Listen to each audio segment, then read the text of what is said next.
we take pieces of a function and kind of put them together like a little puzzle.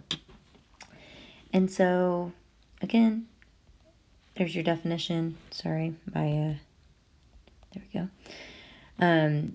Piecewise functions defined by different rules. Basically, it's oftentimes giving you restrictions. And so it's saying f of x, and it will give you more than just one function. Like we're used to seeing f of x equals x. It gives you two. It's saying, actually, f of x only equals this function when x is greater than or equal to 2. So we only care about the first function when x is greater than or equal to 2. And we care about the second function, less than or equal to 2. I can't even read inequality symbols right now. And we only care about the second function when x is greater than 2. And one is always going to be less than, and one is always going to be greater than, and one of them is going to be included. And that is what makes it a function. So we'll talk about that a little bit. You'll learn how to graph these a little more, but again, you're more than welcome to put y equals x in your calculator and only care about what it looks like when x is less than 2. So what does that even mean?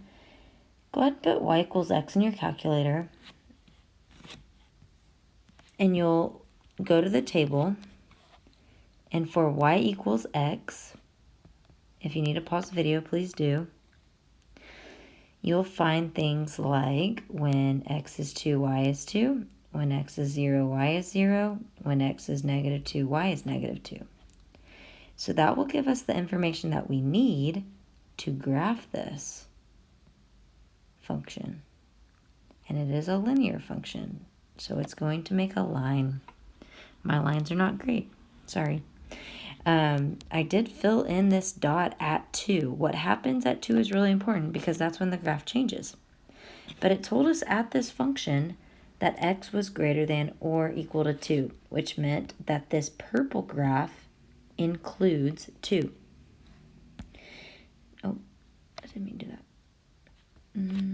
Sorry. Let's make that a little better. All right. Now what I'm going to do is I'm going to graph this blue function. So go ahead and put y equals x plus 1 into your calculator. Y equals x plus 1. Go to second graph and find a table. So if I put in some points, 2, 3, 4, let's say, the y values will be 3, 4, 5. Why do I only care about it greater than 2? Because I only care about this graph when x is greater than or equal to 2. This graph doesn't matter when it's less than 2. When it's less than 2, we only cared about the purple graph.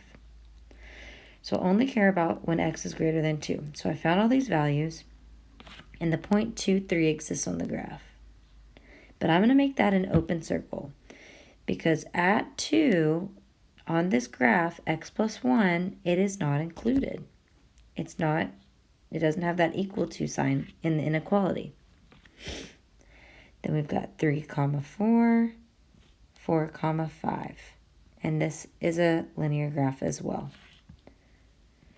So at that green line right here, this is where the equation is changing.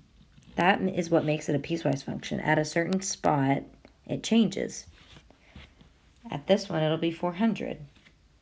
For example. So it's not always 2. And then we can answer questions about the graph.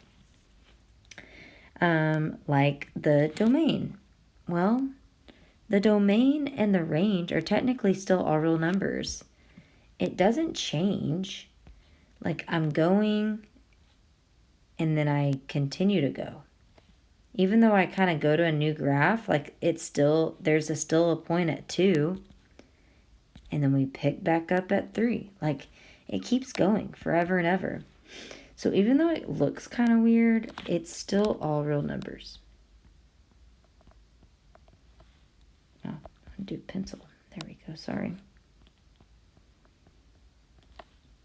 It says find f of 3. So I'm going to go where f is 3 or x is 3 and see what my output is. So when my x is 3... my output is 4.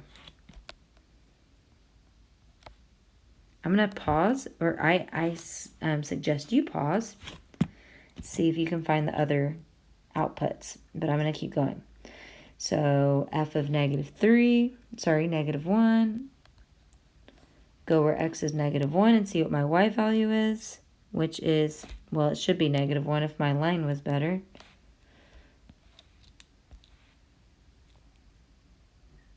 Yeah, I'm sorry. My lines are terrible on this. In f of 2, oh, that's the hard one. That's when we have to choose. It's the one that is included, always. You always go with the closed dot. So in f of 2, when f of 2 is equal to 2. Okay, I'm going to largely let you do the next one. I'm going to pause, and I'm going to ask you to go ahead and try this on your own. You're basically trying to figure out which one to use. And I'm going to tell you in a second which one to use. I'm going to name these functions 1 and 2.